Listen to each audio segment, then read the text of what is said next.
Hello hi dears ಎಲ್ರಿಗೂ ನಮಸ್ಕಾರ. ಎಲ್ಲರೂ ಹೇಗಿದ್ದೀರಾ? ಎಲ್ಲರೂ ಚೆನ್ನಾಗಿದ್ದೀರಾ ಅಂತ ಅಂದ್ಕೊಳ್ತೀನಿ. ಸೊ ನಾನು ನಿಮ್ಮ ಪ್ರೀತಿಯ ಮನೆ ಮಗಳು Nirmala and welcome back to my YouTube channel ನಿಮ್ಮ ವ್ಲಾಗ್ಸ್. ಸೊ ಇವತ್ತಿನ ಎಪಿಸೋಡ್ 53 ಎರಡೂ ಕನಸು. ಈ ಎಪಿಸೋಡಲ್ಲಿ ನಿಶ್ಚಿತಾರ್ಥ ಫಿಕ್ಸ್ ಆಗ್ತಾ ಇದೆ. ಯಾರ್ದು ಅಂತ ನಿಮಗೂ ಗೊತ್ತು, ಶರತ್ ಹಾಗೆ ಲಾವಣ್ಯದು. ಹಾಗೆ ಇನ್ನೂ ಒಂದು ನಮ್ಮ ಪ್ರಶಾಂತ್ ನಿತ್ಯಗೆ ಪ್ರಪೋಸ್ ಮಾಡೋದಕ್ಕೆ ಬರ್ತಾ ಇದ್ದಾನೆ. ಸೊ ಏನಾಗುತ್ತೆ, ನಿತ್ಯ ಏನು ಮಾಡ್ತಾಳೆ, ಪ್ರಶಾಂತ್ ಹೇಗೆ ಪ್ರಪೋಸ್ ಮಾಡ್ತಾನೆ, ಅದನ್ನೆಲ್ಲ ಈ ಎಪಿಸೋಡಲ್ಲಿ ಎಕ್ಸ್ಪ್ಲೇನ್ ಮಾಡಿದ್ದೀನಿ. ಸೊ ಹೋಗಿ ಎಪಿಸೋಡ್ನ ನೋಡ್ಕೊಂಡು ಬನ್ನಿ. ಹಾಗೆ ಸಬ್ಸ್ಕ್ರೈಬ್ ಮಾಡ್ಕೊಳ್ಳೋದನ್ನ ಮರಿಬೇಡಿ. ಇನ್ನೂ ಹೆಚ್ಚು ಹೆಚ್ಚು ಇಂಟ್ರೆಸ್ಟಿಂಗ್ ವೀಡಿಯೋಸ್ನ ನಿಮ್ಮ ಮುಂದೆ ಹಾಕ್ತಾ ಇರ್ತೀನಿ. ಸೊ ಪ್ಲೀಸ್ ಸಬ್ಸ್ಕ್ರೈಬ್ ಮಾಡಿಕೊಂಡು ವೀಡಿಯೋಸ್ನ ನೋಡಿ. ನಿಶ್ಚಿತಾರ್ಥ ಫಿಕ್ಸ್. ಎಲ್ಲ ಅಡೆತಡೆಗೂ ಒಂದು ಅಂತ್ಯ ಇರ್ತದೆ. ಹಾಗೆ ಪ್ರಶಾಂತ್ ನಿತ್ಯಗೆ ತನ್ನ ಮನಸ್ಸಿನ ಭಾವನೆಗಳನ್ನ ವ್ಯಕ್ತಪಡಿಸ್ಬೇಕು ಅಂತ ನಿರ್ಧಾರ ಮಾಡಿಕೊಂಡು ಶರತ್ ಮನೆಗೆ ಬರೋ ನಿರ್ಧಾರ ಮಾಡಿಕೊಂಡು ರೆಡಿ ಆದ. ಲಾವಣ್ಯ ಅತ್ಯಂತ ಖುಷಿ ಮತ್ತೆ ಸಂಭ್ರಮದಲ್ಲಿ ಡೋರ್ನಲ್ಲಿ ನಿಂತು ಈ ಕಡೆಯಿಂದ ಆ ಕಡೆ, ಆ ಕಡೆಯಿಂದ ಈ ಕಡೆ ಓಡಾಡ್ತಾ ಯಾರಿಗೋ ವೇಟ್ ಮಾಡ್ತಾ ಇದ್ಲು. ಅಂದ್ರೆ ಯಾರಿಗೋ ಏನೋ ವಕ್ರ ಕಾದಿದೆ, ಇಲ್ಲ ಇವಳಿಗೇನೋ ಒಳ್ಳೇದಾಗೋದಕ್ಕೆ ವೇಟ್ ಮಾಡ್ತಾ ಇದ್ದಾಳೆ ಅಂತ ಆಯ್ತು. ಈ ಕಡೆ ಮನೆಯವರೆಲ್ಲ ಶರತ್ ಮತ್ತೆ ಲಾವಣ್ಯ ನಿಶ್ಚಿತಾರ್ಥದ ದಿನ ಗೊತ್ತು ಮಾಡೋದಕ್ಕೆ, ಮಾತುಕತೆ ಮುಂದುವರ್ಸೋದಕ್ಕೆ ಅಂತ ಪುರೋಹಿತರು ಮತ್ತೆ ಲಾವಣ್ಯ ತಂದೆ ತಾಯಿನ ಬರಮಾಡಿದ್ರು. ಹೊರಗಡೆ ಕಾರ್ನಲ್ಲಿ ಶರತ್ ಮನೆಗೆ ಬಂದು ಇಳಿದ್ರು. ಲಾವಣ್ಯ ತಂದೆ MLA ರುದ್ರಪ್ರಸಾದ್ ಮತ್ತು ಅವನ ಹೆಂಡತಿ ಪದ್ಮ.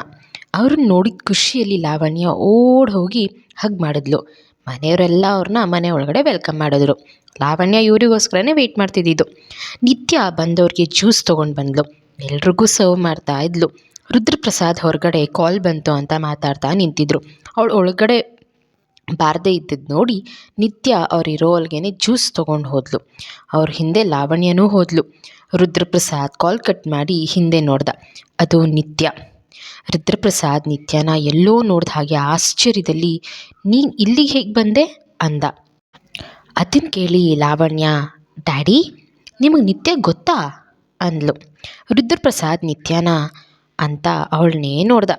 ಮನಸ್ಸಲ್ಲಿ ಇವಳು ಇನ್ನೂ ಬದುಕಿದಾಳ ಅಂದ್ಕೊಂಡು, ಮೊದಲು ನನ್ನ ಮಗಳ ಮದುವೆ ಮುಗೀಲಿ, ಆಮೇಲೆ ಇದ್ರ ಬಗ್ಗೆ ಯೋಚನೆ ಮಾಡಿದರೆ ಆಯಿತು ಅಂದ್ಕೊಂಡು ನಿತ್ಯನೇ ನೋಡ್ತಾ ಜ್ಯೂಸ್ ತೊಗೊಂಡು ಒಳಗೋಗ್ತಾನೆ.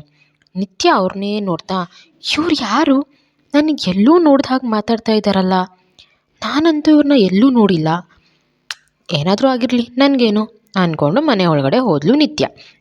ನಿತ್ಯ ಒಂದು ಕಡೆ ನಿಂತು ಮನೆಯವ್ರು ಮಾತಾಡೋದನ್ನ ಕೇಳಿಸ್ಕೊಳ್ತಾ ಇದ್ಲು. MLA ರುದ್ರಪ್ರಸಾದ್ ಹೇಳ್ತಾನೆ, ಮುಂದಿನ ಎಲೆಕ್ಷನ್ ಡೇಟ್ ಅನೌನ್ಸ್ಮೆಂಟ್ ಆಗೋ ಅಷ್ಟರಲ್ಲಿ ಇವರಿಬ್ಬರ ಮದುವೆ ಮುಗಿಸಿರ್ಬೇಕು. ನನಗೆ 2 ಕೆಲಸ ಒಟ್ಟಿಗೆ ಬಿದ್ದರೆ ಆಗಲ್ಲ, ತುಂಬ ಬ್ಯುಸಿಯಾಗಿಬಿಡ್ತೀವಿ. ಸೊ ಎಷ್ಟು ಬೇಗ ಮುಗಿಯುತ್ತೋ ಅಷ್ಟು ಒಳ್ಳೆಯದು ಅಂದ. ಚಂದ್ರಶೇಖರ್ ಹೇಳ್ತಾರೆ, ಓಕೆ ನೀವು ಹೇಳಿ, ಇದು ನೀವು ಹೇಗೆ ಹೇಳ್ತೀರಾ ಹಾಗೆ ಮುಗಿಸೋಣ ಬಿಡಿ. ಇನ್ನೇನು ನಮ್ಮ ಪುರೋಹಿತರು ಬರ್ತಾ ಇದ್ದಾರೆ, ಅವ್ರು ಹೇಳಿದ ಡೇಟ್ಗೆ ಮುಗಿಸೋಣ ಅಂತ ಹೇಳಿದ್ರು. ಶರತ್ ನಿತ್ಯನ ನೋಡ್ತಾನೆ. ನಿತ್ಯ ಮೌನವಾಗಿ ನಿಂತಿದ್ಲು. ಲಾವಣ್ಯ ನಿತ್ಯ ಶರತ್ ಒಬ್ಬೊಬ್ರಿಗೂ ನೋಡ್ಕೊಳ್ಳೋದು ನೋಡಿ ನಿತ್ಯಗೆ ಹೊಟ್ಟೆ ಉರಿಸೋ ಸಲುವಾಗಿ ಶರತ್ ಕೈನ ಬಿಗಿಯಾಗಿ ಹಿಡ್ಕೊಂಡ್ಳು. ನಿತ್ಯ ಅವರನ್ನು ನೋಡಿ ಆ ಕಡೆ ಈ ಕಡೆ ನೋಡಿಕೊಂಡು ನಿಂತ್ಕೊಂಡ್ಳು. ಅಷ್ಟರಲ್ಲಿ ಪುರೋಹಿತರು ಬರ್ತಾರೆ. ಎಲ್ಲರೂ ಅವ್ರಿಗೆ ನಮಸ್ಕಾರ ಹೇಳಿದ್ರು. ಮತ್ತೆ ಪುರೋಹಿತರು ಸೋಫಾ ಮೇಲೆ ಕೂತ್ಕೊಂಡ್ರು. ಮನೆಯವ್ರ ಜಾತಕನ ತರೋದಕ್ಕೆ ಹೇಳಿದ್ರು. ರಾಧಾ ಎಲ್ಲರ ಜಾತಕನ ತಂದುಕೊಡ್ತಾರೆ. ಪುರೋಹಿತರು ಎಲ್ಲರ ಜಾತಕನೂ ಒಂದು ಸಲ ಚೆಕ್ ಮಾಡಿದ್ರು. ಸುಮ್ಮನೆ ನಿಂತಿದ್ಲು ನಿತ್ಯ.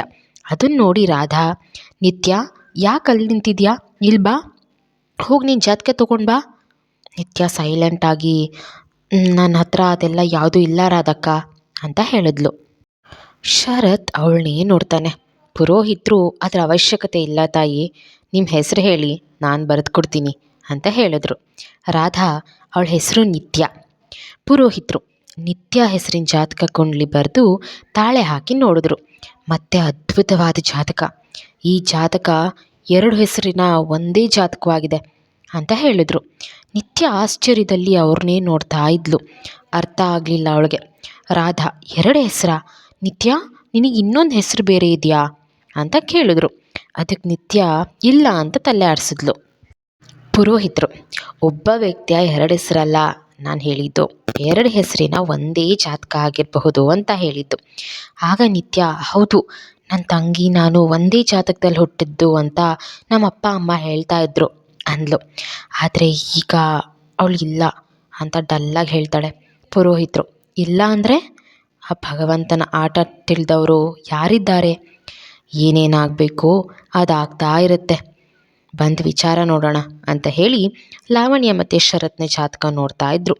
ನಿತ್ಯ ಅಪ್ಪ ಅಮ್ಮನ ತಂಗಿನ ನೆನಪಿಸ್ಕೊಂಡು ಬೇಸರದಲ್ಲಿ ಅಲ್ಲಿಂದ ಹೊರಟೋದ್ಲು. ಪುರೋಹಿತರು ಹೇಳ್ತಾರೆ, ಶರತ್ ಮತ್ತು ಲಾವಣ್ಯ ಅನ್ನೋ ಹೆಸರಿಗೆ ಕುಂಡ್ಲಿಗಳು ಸೇರ್ತಾ ಇಲ್ಲ. ಅವೆರಡು ಒಂದಕ್ಕೊಂದು ತದ್ವಿರುದ್ಧವಾದ ಜಾತಕಗಳು. ಇವೆರಡಕ್ಕೂ ಹೊಂದಾಣಿಕೆ ಇದು ಸಾಧ್ಯನೇ ಇಲ್ಲ ಅಂತ ಹೇಳಿದ್ರು. ಮನೆಯವ್ರು ಮತ್ತು ಶರತ್, ಲಾವಣ್ಯ ಎಲ್ಲರೂ ಆಶ್ಚರ್ಯದಲ್ಲಿ ಪುರೋಹಿತರನ್ನೇ ನೋಡ್ತಾರೆ. ಶರತ್, ಪುರೋಹಿತರೆ, ಪಾರಿಜಾತ ಮತ್ತು ಶರತ್ ಅನ್ನೋ ಹೆಸರಿನ ಒಂದ್ಸಲ ನೋಡಿ ಅಂತ ಹೇಳಿ ಪುರೋಹಿತರು ಅವನು ಹೇಳಿದ ಹಾಗೆ ಪಾರಿಜಾತ ಮತ್ತು ಶರತ್ ಹೆಸರಿನ ಕುಂಡಲಿಗಳನ್ನು ನೋಡಿದ್ರು. ಅವೆರಡು ಅದ್ಭುತವಾದ ಜಾತಕಗಳು. ಈ ಹೆಸರಿಗೆ ಈ ಜಾತಕ ಅದ್ಭುತವಾಗಿ ಸರಿ ಹೊಂದುತ್ತೆ. ಈ ಜಾತಕಗಳ ಪ್ರಕಾರ ಇವರಿಬ್ಬರು ಬದುಕು ಬಂಗಾರದ ಹಾಗಿರುತ್ತೆ, ನಿಶ್ಚಿಂತೆಯಿಂದ ಮುಂದುವರಿಬಹುದು ಅಂತ ಹೇಳಿದರು. ಪುಟಾಣಿ ಚಿರು ನಿತ್ಯ ಇಲ್ಲದ್ದು ನೋಡಿ ರೂಮ್ಗೆ ಹೋಗಿ ನಿತ್ಯ ಡಾರ್ಲಿಂಗ್, ನೀನು ಇಲ್ಲಿ ಏನು ಮಾಡ್ತಾ ಇದೆಯಾ? ಅಳ್ತಾ ಇದೆಯಾ? ನಿತ್ಯ, ಇಲ್ಲ ಪುಟಾಣಿ ಚಿರು, ನೀನು ಯಾಕೆ ಬಂದೆ? ಏನಾದರೂ ಬೇಕಾ ನಿಂಗೆ ಅಂದ್ಲು. ಪುಟಾಣಿ ಚಿರು, ನನಗೇನು ಬೇಡ, ನೀನು ಕೆಳಗಡೆ ಬಾ ಈಗ ಅಂತ ನಿತ್ಯನ ಅವರೆಲ್ಲರೂ ಇರೋ ಅಲ್ಲಿಗೆ ಹೇಳ್ಕೊಂಡು ಬರುತ್ತೆ. ಶರತ್, ಹೌದು ಪುರೋಹಿತರೆ, ನನಗೆ ಲಾವಣ್ಯ ಅನ್ನೋ ಹೆಸರಿಗಿಂತ ಈ ಹೆಸರಿನ ಮೇಲೆ ಲವ್ ಆಗಿದ್ದು. ನನಗೆ ಸೂಟೇಬಲ್ ಆಗೋ ಹೆಸರು ಕೂಡ ಅದೇ. ಅದಕ್ಕೆ ನಾನು ಇವಳನ್ನ ಮದುವೆ ಆಗ್ತಾ ಇರೋದು ಅಂತ ನಿತ್ಯ ಎದುರು ಲಾವಣ್ಯನ ಕೈ ಹಿಡ್ಕೊಂಡ. ಲಾವಣ್ಯಗೆ ಒಂದು ಕಡೆ ಗಾಬರಿ, ಎಲ್ಲಿ ನಿತ್ಯಗೆ ಪಾರಿಜಾತ ಅಂತ ಹೇಳ್ಬಿಡ್ತಾನೋ ಅಂತ. ಆದರೆ ಶರತ್ ನಿತ್ಯ ಬಂದಾಗ ಆ ಹೆಸರು ಮೆನ್ಷನ್ ಮಾಡೋದೇ ಇಲ್ಲ.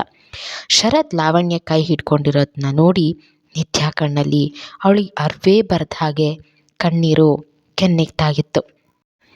ನಿತ್ಯ ನಿಧಾನವಾಗಿ ಕೆನ್ನೆ ಮೇಲಿದ್ದ ಕಣ್ಣೀರನ್ನು ಕೈಯಲ್ಲಿ ತೆಗೆದು ನೋಡಿ, ನನ್ನ ಕಣ್ಣಲ್ಲಿ ಕಣ್ಣೀರ ಇದ್ಯಾಕೆ ಬರ್ತಿದೆ? ಏನೋ ಕಳ್ಕೊಂಡೆ ಹಾಗೆ ಆಗ್ತಿದೆ ಅಂತ ನೋಡ್ತಾಳೆ. ಶರತ್ ಲಾವಣ್ಯ ಕೈ ಹಿಡ್ಕೊಂಡಿದ್ದು ನಿತ್ಯ ಕಡೆ ನೋಡ್ತಾನೆ. ನಿತ್ಯ ಕಣ್ಣೀರು ಒರೆಸ್ಕೊಂಡ್ಳು. ಅದನ್ನು ನೋಡಿ ಲಾವಣ್ಯನ ಕೈನ ಬಿಡ್ತಾನೆ. ಮನಸ್ಸಲ್ಲಿ, ನಾನು ತಪ್ಪು ಮಾಡಿಬಿಟ್ನಾ? ನನ್ನ ಪಾರಿಜಾತ ಸಿಕ್ಕಿದ್ಲು ಅನ್ನೋ ಖುಷಿ ಇಲ್ವಲ್ಲ, ನನ್ನ ಮನಸ್ಸಿಗೆ ಏನಾಗ್ತಿದೆ ಅಂತ ಯೋಚಿಸ್ತಾನೆ ಶರತ್. ಮತ್ತೆ ಪುರೋಹಿತರು, ಮುಂದಿನ ಶುಕ್ರವಾರ ಒಳ್ಳೆಯ ದಿನ ಇದೆ, ಆ ದಿನ ನೀವು ನಿಶ್ಚಿತಾರ್ಥ ಮಾಡ್ಕೋಬೋದು ಅಂತ ಡೇಟ್ ಹೇಳಿದರು. MLA ರುದ್ರಪ್ರಸಾದ್, ಓಕೆ ಆದಷ್ಟು ಬೇಗ ಆದರೆ ಒಳ್ಳೆಯದು ಅಂದ್ಕೊಂಡು ಆ ದಿನಾನೇ ಎಂಗೇಜ್ಮೆಂಟ್ ಮಾಡಿ ಮುಗಿಸೋಣ ಅಂತ ಹೇಳಿದ್ರು.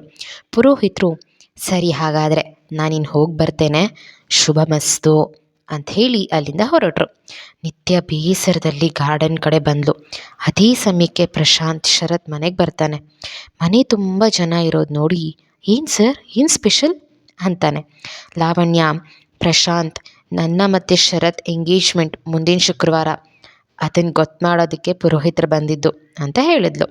ಪ್ರಶಾಂತ್, ಓ ಹೌದಾ, congratulations Lavanya and Sharath sir ಅಂದ.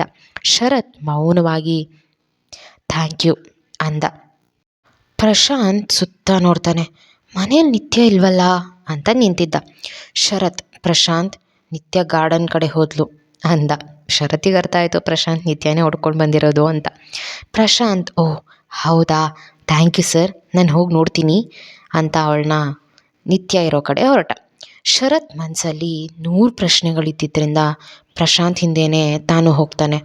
ನಿತ್ಯ ಗಿಡಗಳಿಗೆ ನೀರಾಗ್ತಾ ನಿಂತಿದ್ಲು. ಪ್ರಶಾಂತ್ ಬಂದದ್ದು ನೋಡಿ, ಓ ಪ್ರಶಾಂತ್, ಈಗ ಬಂದ್ಯಾ, ಏನೋ ಇತ್ತೀಚೆಗೆ ಸದ್ದೇ ಇಲ್ಲ ಅಂತ ಕೇಳಿದ್ಲು. ಪ್ರಶಾಂತ್, ಅದೆಲ್ಲ ಬಿಡು, ನಾನು ನಿನಗೇನೋ ಹೇಳಬೇಕು ಅಂತ ಬಂದಿದ್ದೀನಿ ಅಂದ. ಮತ್ತು ನಿತ್ಯ ಮಾತಾಡೋದನ್ನು ಶರತ್ ದೂರದಲ್ಲಿ ನಿಂತು ಕೇಳ್ತಾ ಇರ್ತಾನೆ. ನಿತ್ಯ, ಅದೇನು ಹೇಳಬೇಕು ಹೇಳು, ಅದೇನು ಹೊಸದಾಗಿ ಹೇಳಬೇಕಿತ್ತು ಅಂತ ಬೇರೆ ಹೇಳ್ತಿದ್ಯಾ, ಹೇಳು ಏನಂತ ಅಂತ ನೀರು ಬಿಡ್ತಾ ಇದ್ದದ್ದು ನಿಲ್ಲಿಸಿ ಕೇಳ್ತಾಳೆ. ಪ್ರಶಾಂತ್, ಅದು ನಿತ್ಯ, ಹೇಗೆ ಹೇಳಬೇಕು ಗೊತ್ತಿಲ್ಲ, ಆದರೂ ಹೇಳ್ತೀನಿ ಅಂದ. ನಿತ್ಯ, ಲೋ ಸಾಕು ಪೀಠಿಕೆ ಹಾಕಿದ್ದು, ಮುಚ್ಕೊಂಡು ಹೇಳು ಅಂದ್ಲು. ಪ್ರಶಾಂತ್, ಅದು ನಿತ್ಯ ಐ ಲವ್ ಯು ಅಂದ. ಶರತ್ ಅವ್ರನ್ನೇ ನೋಡಿ, ವಾಟ್, ಲವ್ವಾ ಏನು ಹೇಳ್ತಾ ಇದ್ದಾನೆ, ಎಷ್ಟು ಧೈರ್ಯ ಇದೆ ಇವನಿಗೆ, ನಿತ್ಯಗೆ ಲವ್ ಯು ಅಂತ ನನ್ನ ಮುಂದೆನೇ ಹೇಳ್ತಾನೆ. ಶೂ ಅಂತ ಹತ್ತಿರ ಹೋಗೋದಕ್ಕೆ ಹೆಜ್ಜೆ ಎತ್ತುತ್ತಾನೆ. ಅಷ್ಟರಲ್ಲಿ ನಿತ್ಯ ಪ್ರಶಾಂತ್ ಮಾತು ಕೇಳಿ ಪಕ ಪಕ ಅಂತ ನಗ್ತಾಳೆ. ಏನೋ ಪ್ರಶಾಂತ್, ನಿನಗೆ ಕಾಲು ಎಳೆಯೋ ಬೆಳಿಗ್ಗೆ ನಾನೇ ಸಿಕ್ಕಿದ್ನಾ ಅಂತ ಅವನ ಮಾತನ್ನು ನಂಬದೆ ನಗ್ತಾಳೆ. ಪ್ರಶಾಂತ್, ನಿತ್ಯ, ಐ ಆಮ್ ಸೀರಿಯಸ್, ನನಗೆ ನಿಜವಾಗ್ಲೂ ನೀನಂದರೆ ಇಷ್ಟ, ನಾನು ನಿನ್ನ ಪ್ರೀತಿಸ್ತಿದ್ದೀನಿ, ಅದ್ರಲ್ಲಿ ತಮಾಷೆ ಮಾಡೋದೇನಿದೆ ಅಂತ ರೇಗ್ತಾನೆ. ನಿತ್ಯ ನಗುತ್ತಲೇ, ಹೌದು, ನೀನಂದರೆ ನನಗೂ ಇಷ್ಟ, ಹಾಗಂತ ಐ ಲವ್ ಯು ಅಂತ ಹೇಳೋಕ್ಕಾಗುತ್ತಾ ಅಂತ ನಗ್ತಾನೇ ಇದ್ಲು. ಪ್ರಶಾಂತ್ ಅವಳ ಕೈ ಹಿಡ್ಕೊಂಡು, ನಾನಿಲ್ಲಿ ಏನೋ ಸೀರಿಯಸ್ಸಾಗಿ ಹೇಳ್ತಾ ಇದ್ದೀನಿ, ನಿನಗೆ ನಗುನಾ, ನಾನು ಸೀರಿಯಸ್ಸಾಗಿ ಹೇಳ್ತಾ ಇದ್ದೀನಿ, ಐ ಲವ್ ಯು ಅಂದ. ನಿತ್ಯ ಸೈಲೆಂಟಾಗಿ ಅವನನ್ನೇ ನೋಡ್ತಾ ನಿಂತಳು. ಓಕೆ, ನೆಕ್ಸ್ಟ್ ಎಪಿಸೋಡಲ್ಲಿ ಏನಾಗುತ್ತೆ ಅಂತ ಆದಷ್ಟು ಬೇಗ ಹೇಳ್ತೀನಿ. ನಿತ್ಯ ಒಪ್ಕೊಳ್ತಾಳ, ರಿಜೆಕ್ಟ್ ಮಾಡ್ತಾಳ ಅನ್ನೋದನ್ನು ನೀವು ಕಮೆಂಟ್ ಮಾಡಿ ಹೇಳಿ. ಸೊ ನೆಕ್ಸ್ಟ್ ಎಪಿಸೋಡಲ್ಲಿ ನಿತ್ಯ ಏನು ಡಿಸಿಷನ್ ತೊಗೊಳ್ತಾಳೆ ಅಂತ ನಾನು ನಿಮಗೆ ತಿಳಿಸ್ತೀನಿ.